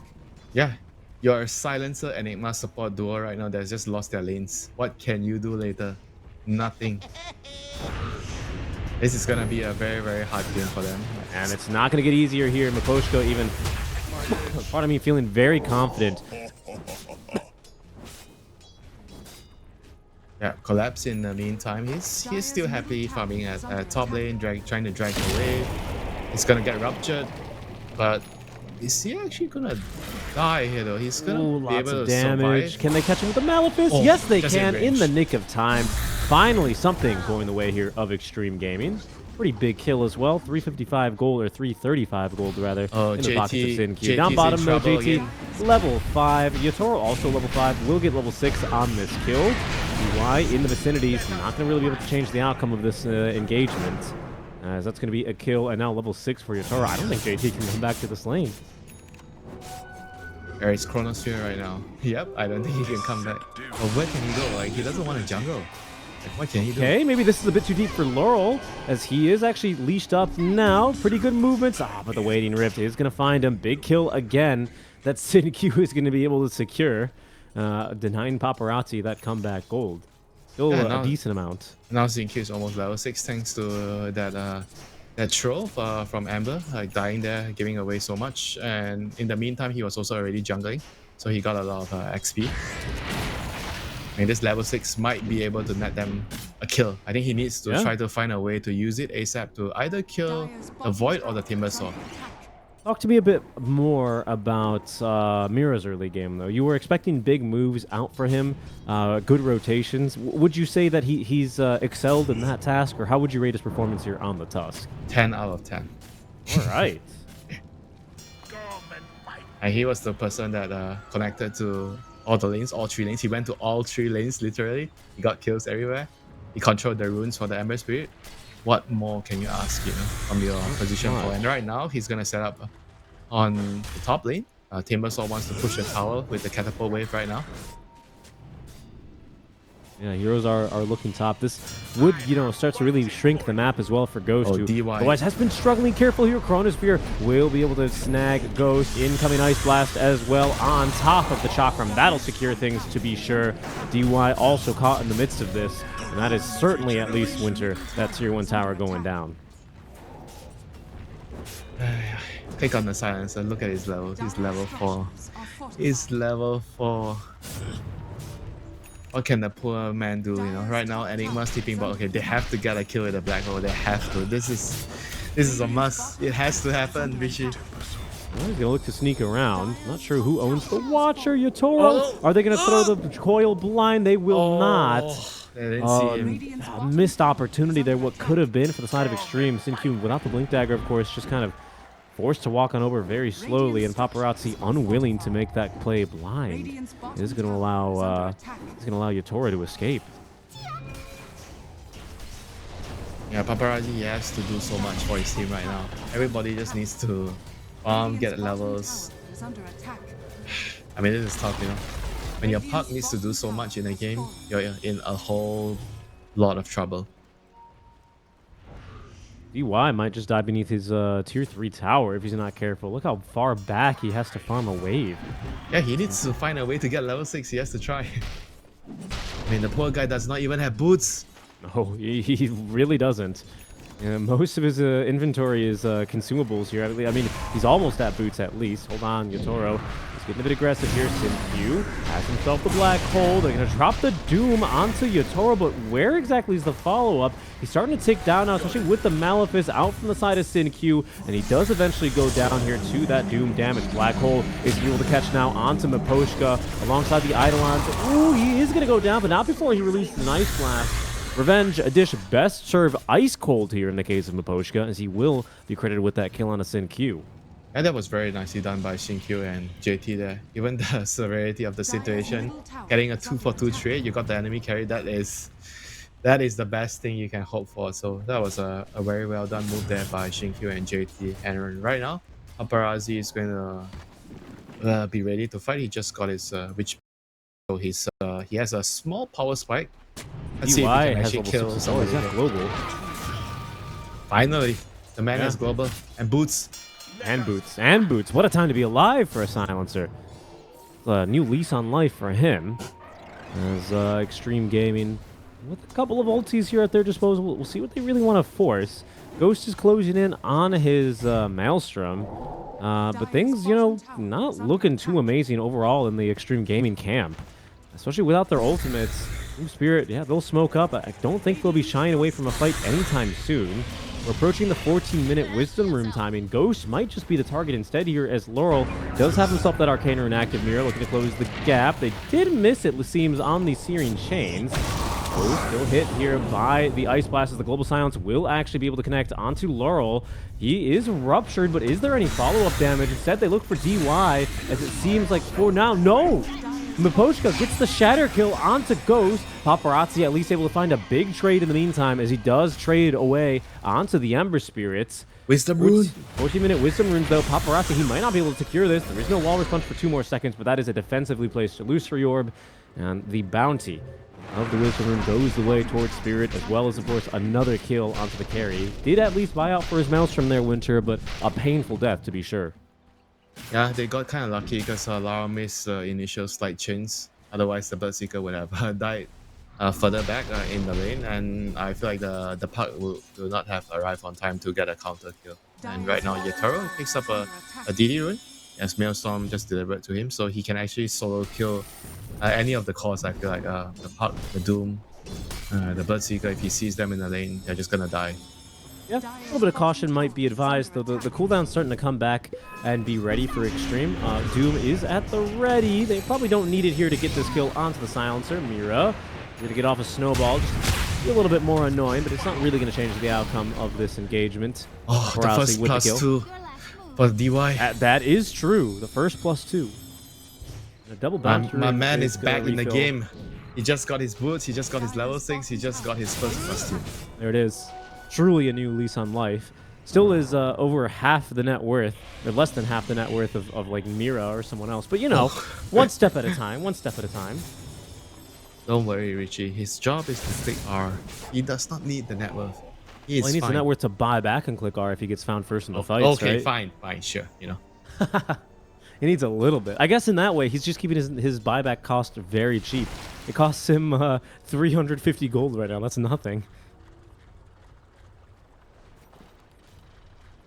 And for Team Paparazzi almost had his Blink Dagger. I mean, I want to focus on Xtreme because it's been the Team Spirit show for about 15 minutes and 50 seconds. Signs of life now from Xtreme. They have their ultis yet again, and they have a Blink Dagger actually on this Enigma. Is it fight time for them? Blink, Black Hole with Global sounds about right. And this Enigma has been the saving grace so far, because he has been in the jungle for a couple of minutes already, so keeping like a pretty decent net worth, considering Yeah. the whole situation that his Very team respectful. And Hold on, Mira? though. They might jump onto Sin Q here. Does get off the Malefice. That's the blink reveal, but he's more than happy to get out alive. Yeah, I mean, once he gets his BKB, the only thing that he needs to worry about is Chrono, and I feel like it's quite unlikely that the Chrono is going to land on the Enigma with Blink. So whenever the Void goes in, you Chrono somebody else, like the Birdseeker or the Doom, you're going to have to worry about Blink BKB Black Hole coming in, So I think Xtreme has so far stabilized the last couple of minutes of the game. They are getting themselves into a position where they can start to make some plays with this Blink on Enigma. But they have to make the ultis count, right? Otherwise, there's just no way back in with them for them. Ooh, and they are right underneath an Observer Ward as well. This might be a pretty punishing fight here if they don't get the I mean, engagement right. JT has pipe, so he's pretty tanky. Is Collapse the hero you want to make the jump on right now? I have my doubts about that. They have a good ward here, so they can see the Timber. Yeah, wants a- they he do. wants They a see the entire multi-point. backlines. JT is baiting the Oh, Blink double Black black Hole. hole. And now with the Global to cover them, it's a thing of beauty from Sin Q. That is both supports down those. Collapse able to evade the Black Hole for now. Laurel as well, I believe, got the Remnants out in time, but at least it's a fight that Xtreme Gaming will take. Very convincingly at It's that. not good enough though, Richie. You use two big ultis on two supports. So once they're alive, Team Spirit is just gonna have the option to either get Roche or make a smoke, invade your Ancients area, and stop you from farming Ancients, But considering the situation, so if you're actually, you feel like, oh, we're behind 3-4k, so any kill we get is great, for us, But you wish you didn't have to use both big spells for getting the two supports.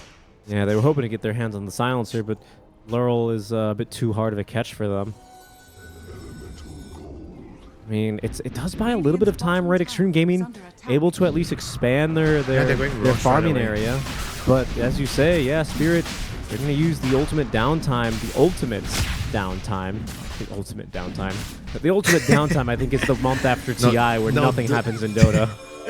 No, the ultimate downtime is the week, right? No, not even the week. The day after TI ends at the after party. No, I disagree, because the day after TI ends, all the roster swaps are happening. Those are the hours, the minutes, the seconds, the knowing glance from who's always switching teams, from all the C players, right? They all look around the party. They're going to see which region they're going to flock to next. That's the busiest time. Everybody's hoping, puppy, please, praying Puppy. to puppy, Puppy, please. puppy. Think of me. on, I'm puppy. the C player you need. It's me, puppy. It's me.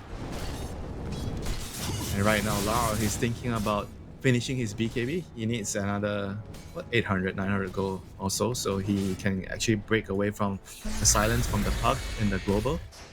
He badly needs that, It'll be easy food in the team fights if he doesn't have a BKB this game.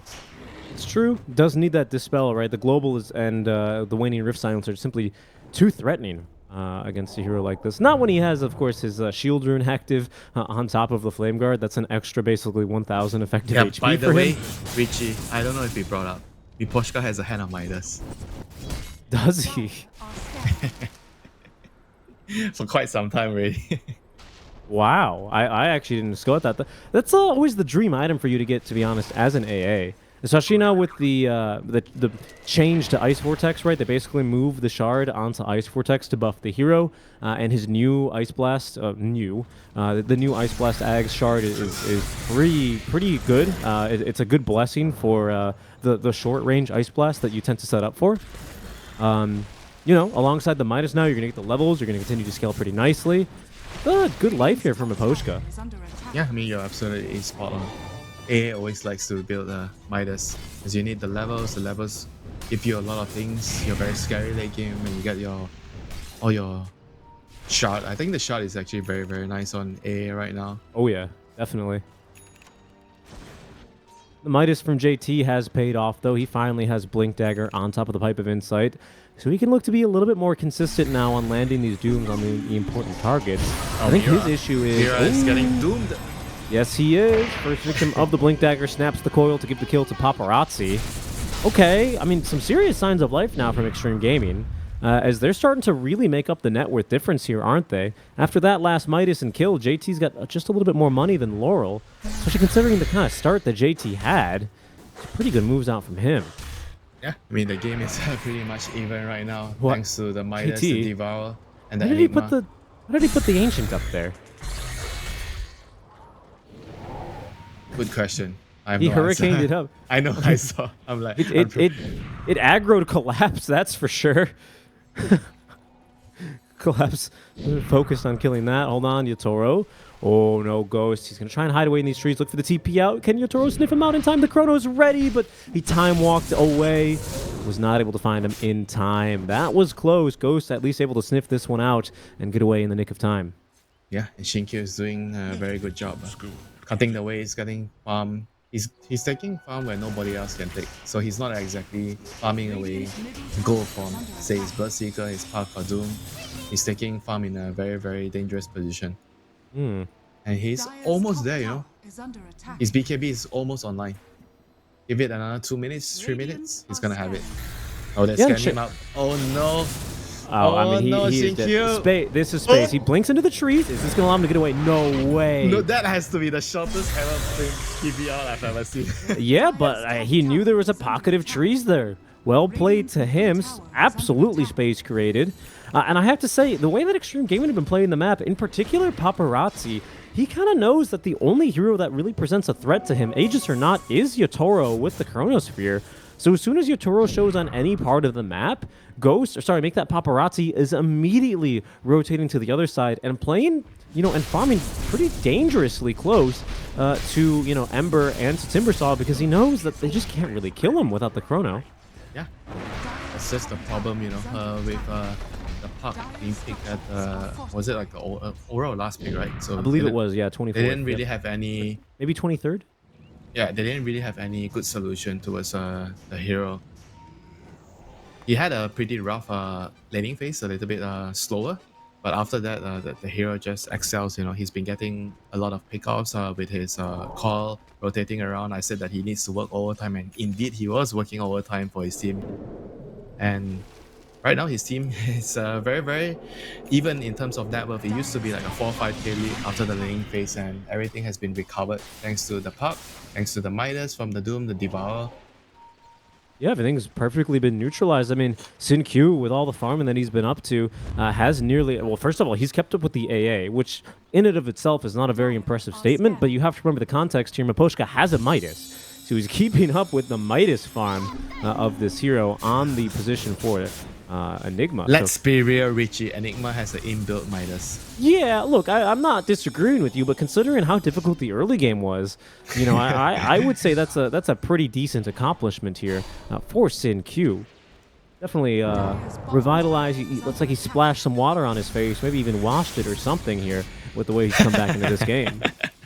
You have to go there, You just can't resist the temptation. Yeah, every now and then you have to indulge one of the true sight memes. What am I? I'm merely immortal, okay?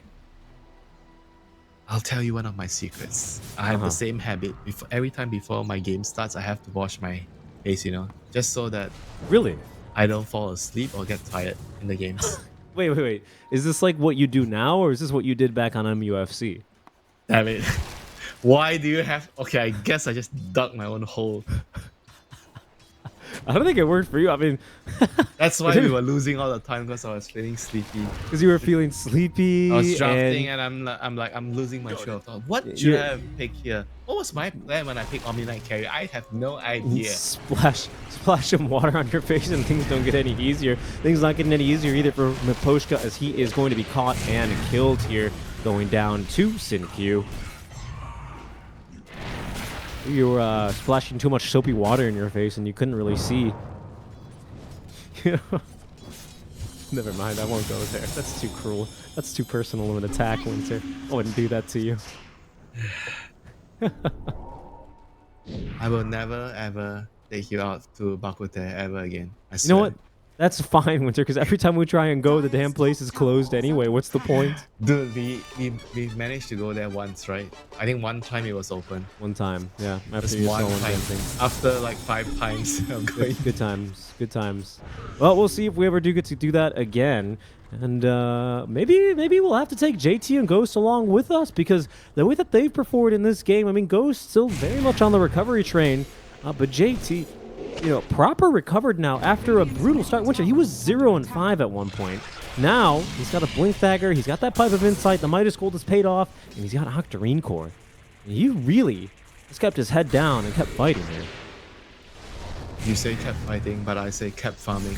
Yeah, okay, sure. I mean, fighting figuratively, and now fighting quite literally, as he is not afraid of shying away from any of these Figuratively engagements. fighting the neutral creeps for gold.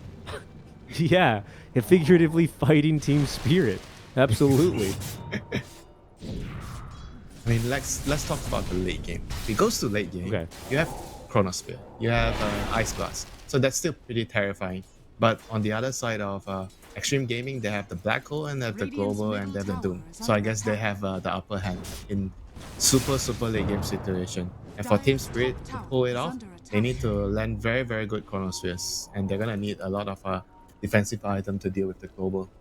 Well, you'll probably have 2 Chronos, right? If we are going to be talking about the late game, let's be fair. You'll have 2 Chronos. You'll have a I mean, pretty you're farmed playing against AA. what, 2 Doom, double Black Hole as well. I mean, if it goes really late, SinQ does have that thing queued up alongside a Shadow Blade here, actually. Extreme Gaming, for the first time this game, really positioning themselves quite aggressively, but Roche is up another time here, and Team Spirit swiftly moving in to take that thing down. They'll gladly take a tier 2 tower trade in exchange for this. I mean, I guess it's hard to argue against, you know, Enigma BKB with no bespoke solution, as well as a Global Silence to back him up, the Doom AoE, maybe even a Bloodseeker here at some stage with the Blood Mist, as Ghost now does build into that. I mean, that's certainly very convincing. It's more of a matter of actually getting there, I think, is going to be the challenge now, especially with the second Aegis, Winter. I don't really think Yatoro is going to mind getting Black Hole if it means he can come back on his second life, pop his BKB, and Chrono even when he was left standing. Yeah, he has Manta as well, so he has another way of removing the Global, or the Puck Silence for that matter. I mean, he's really powerful right now. And Lara as well, he has a Blink, not something you see very common on Ember this early. Paparazzi. On the run. He's fine. How are they I'm gonna not kill so him? sure. TP is incoming. That's only Mirror. Cold Feet are probably not going to proc here. Yeah, good luck ever doing that. There is an Aeon Disc ready to be assembled if he wants to unlock the Vit booster. Good guess there by Collapse. JT able to save his ally for now, as they are going to be pulled. Oh, and blinking away outside of the range as well of the Ice Blast. They commit here actually on the Global Science. That's for mid lane, because there's a BKB Black Hole onto 2. Laurel underneath the tier 2 tower is going down, but most importantly, they've gotten have through. Doom.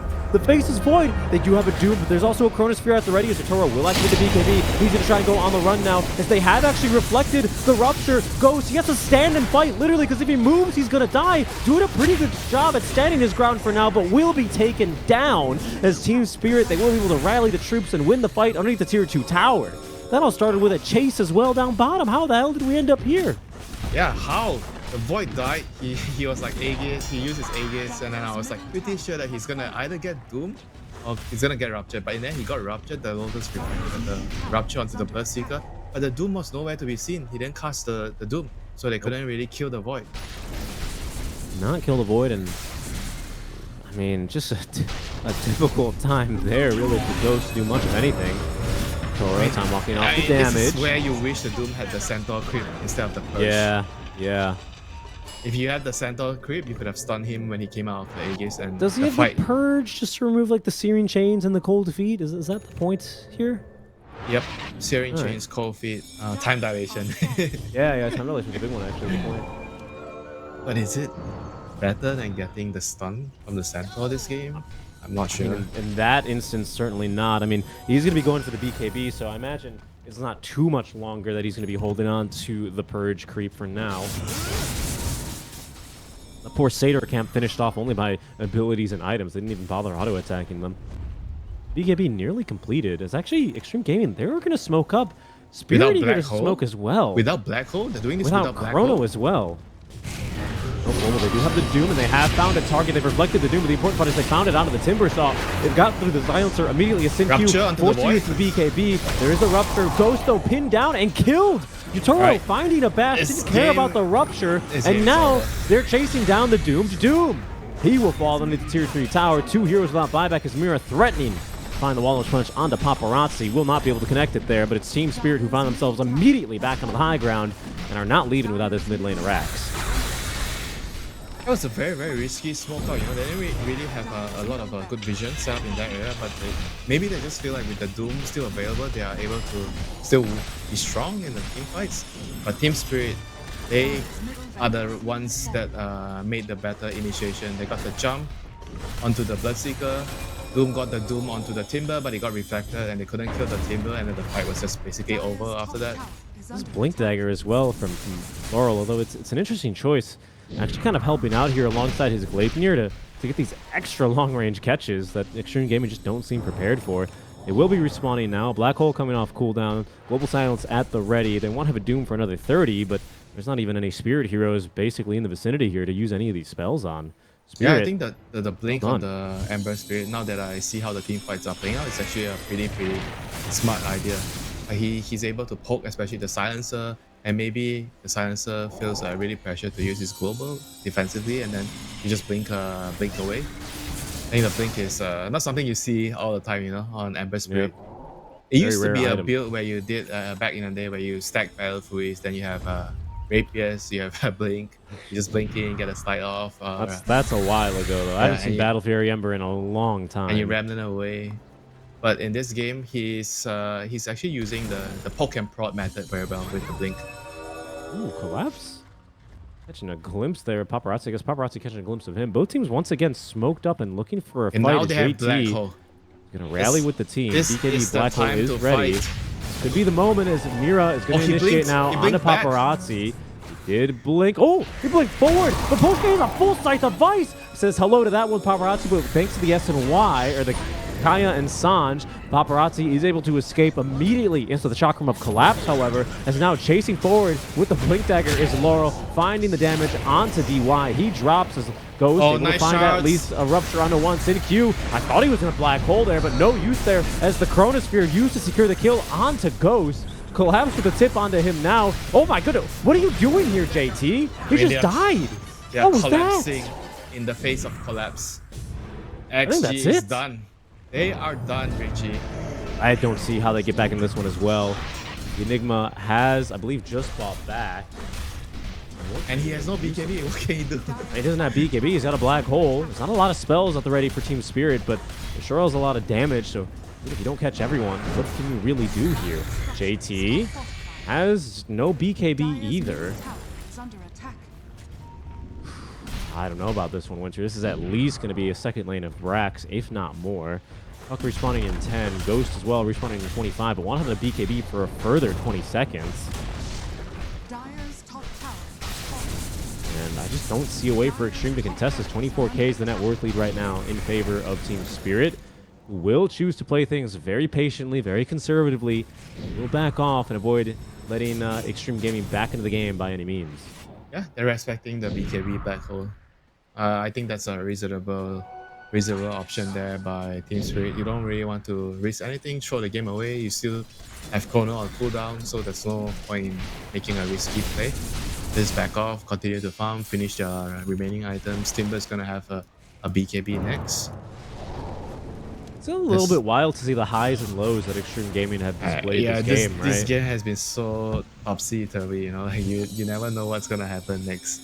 One moment you see, you think actually is done after the laning phase, and then they somehow fall themselves back into the game. With good and then, fights, with good Yeah, fights. And then they make a smoke without having black hole. It was on cooldown. They run into the enemy. They all die, and then they lose all the advantage again.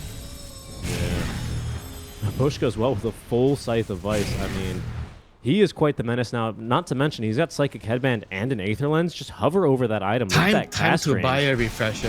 Double hex, double ice blast. Oh, man. He is catching everyone out here, nearly dying to the Tormentor. As Mira is going to be the one to receive the Ag's shard. This is 26K. Oh, I don't see an easy way back into this one. It has to be impeccable usage here on the ultimates. Even then, I mean, the items for Team Spirit, they continue to accumulate here. Mira has now Walrus Kick ready. Remember, you can still be in Snowball and kick someone. That's still a lovely combo to use. There's a BKB now on Collapse, just to make sure he doesn't go down too easily. A full Daedalus on Laurel. It's his items and damage is going to continue to scale up. There's Chronosphere ready, a Lincoln Sphere on the Faceless Void. And I guess that's why he's holding on to the Purge creep here, but JT unable to really find the most impactful Dooms this game here. He's not been having such a great series, I have to say. Dire's middle tower I think he has only one Doom target right now. He really needs to get the Faceless Void before he drops Chrono. I think that's the most ideal situation for him. But the Void has Lincolns, and they have a Lotus, he has Manta. And now there's going to be an Aegis as well. I mean, you can still win the fight if you Doom the Faceless Void, right? It's about him not being able to drop Yeah, I mean, that right now, no, because he has Aegis. Well, yeah, sure. I think you have to do Timber. I think you do Timber next. Okay, fight's breaking out here already as they have found JT yet again. Good silence onto the Ancient Apparition, but the kick, outside of the Chronosphere, I don't think it matters much. Doom is going to be dropped onto Laurel. We'll see what they can make happen now as Mira inside of the Chronosphere will come out leashed up and fighting his way through Ghost. He's going to end up losing that mano a mano. Xtreme Gaming, though, now eager to try and find themselves a re-engage point here. They found a little bit of a foothold. We'll see what they can find now. The Refresher Shard is going to be able to give Yotaro another usage of that Chronosphere. Still holding on to his BKB as well, by the way. It's tough, you know. It's really tough for them. There's too many like defensive items to deal with, and whenever you go on one of them, Dire's if the Lotus is reflecting the Doom, then it means that the fight is even harder for you. I think the only way they're gonna be winning the big black hole. He needs to catch multiple cores in the black hole and hope that the Void can't stop it with the Chrono. bottom tower Hey, I mean, and then it fixes Void. I mean, he's so big. He's these defensive items, the Refresher. He might just be able to wait for the cooldown naturally on this Chronosphere. Yeah, I Ghost, mean, he has. Like, he can just wait for the Ember to go in and poke. Ember's running in, killing heroes, and just wait for the Enigma. Like, if the Enigma doesn't show, the Void doesn't show. I think I just don't know how you do it. Collapse level 25, by the way. It did take that second. Himself. Team Spirit very confidently back up to the high ground they go. Even 40 seconds now without Chronosphere. Fighting into all of the ultimates of Xtreme Gaming. Still confident in making this move now. Yeah, he's daring them. Come on, black hole. What if I used in the top lane? I suppose it's now or never here. 25 seconds left on this Aegis. Yotaro has been silenced, but of course it's Lotuses. Plenty of ways to dispel that. They have broken it now, I believe, with Blood Rage, as they did proc the Andis there. Paparazzi doesn't have that tool at the ready anymore. Toro, someone's got to make the jump here. They break the Lincolns. JT's going to try and jump in, but he finds himself psyched up. JT, covered by the Global Silence, unable to get off the Doom, does not have buyback. They set him up for failure, or they tried to set him up for success, only for him to fail, unfortunately. Couriers racing out to try and recover the gem. Won't happen here. Collapse, killing the Courier before it can recover the Gem of True Sight. And still a tier 2, so they can't go for Megas. Can they No, end the they game, can't, by the but way? they can just end the game. They have Chronosphere naturally back, ready to go. Again, they have that Refresher still as Paparazzi, looking to be as annoying as possible to Yotaro, but the silence instantly dispelled there by Collapse.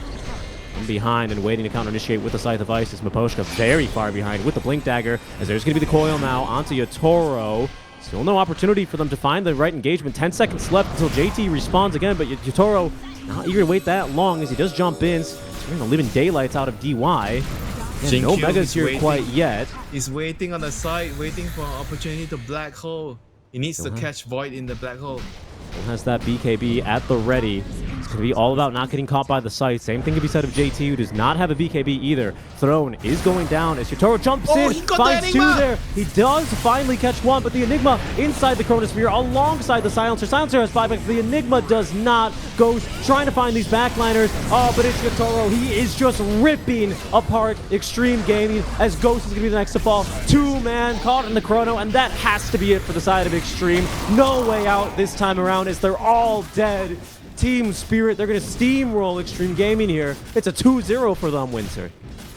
Yeah, this game, I feel like the MVP has to be Yatoro. Like he played the lane amazingly, somehow managing to win that lane against the Doom Enigma, and after that he lands so many really good chronos.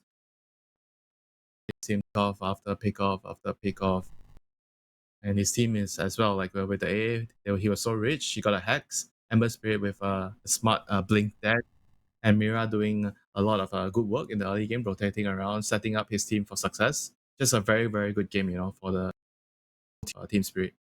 Yeah, I mean, and they make it look clean, and honestly, they make it look pretty easy. I mean, Miposhka allowed to go for the Hand of Midas on that Ancient Apparition, really paying off with that Scythe device, that extra little bit of control. Made his life that much more difficult. Laning stage as well, not breaking down. You really spoke at length already about how impactful Miposhka was there with that skill point in the, what's it called, the time. She got at level 2, by the way, after that first point in Time Walk. I think absolutely being a lane-winning and potentially even game-winning decision here for the side of Spirit, and especially on that Faceless Void. Yeah, after Really that kill, impressive it snowballed the laning phase way too hard because Doom, he died, Enigma died as well. Like both of them died, and he couldn't get to the ring, and he lost all his regen, and then he TP back to the lane, and he had to farm a couple of, I think, 1 more wave or 2 more waves before he got his ring, and then he had to take damage because he had to go back to the lane. And after that, he got his ring, but he was constantly low, and it gave a lot of opportunity for the Tusk to come and roam, or even the Ember Spirit to roam to get easy kills on the lane. So the game was really difficult for JT from the get-go because of how it all started for them. And after that, he had to just play catch-up for the whole game, unfortunately. I really did. Well, plenty of catch up, and unfortunately, not a whole lot of confidence really in this series from JT, which has been a stark difference from how he's been playing the rest of the tournaments. That will end the day here for Group A, but we're not done quite yet here, Winter. We are going to be going on to our final series, which is going to be Tundra Esports taking on TSM. That'll be live on this channel, guys. Make sure you stay tuned for that matchup as we get to see Aoi back in action here versus the boys of TSM. NA Dota at its finest, Tundra at TSM.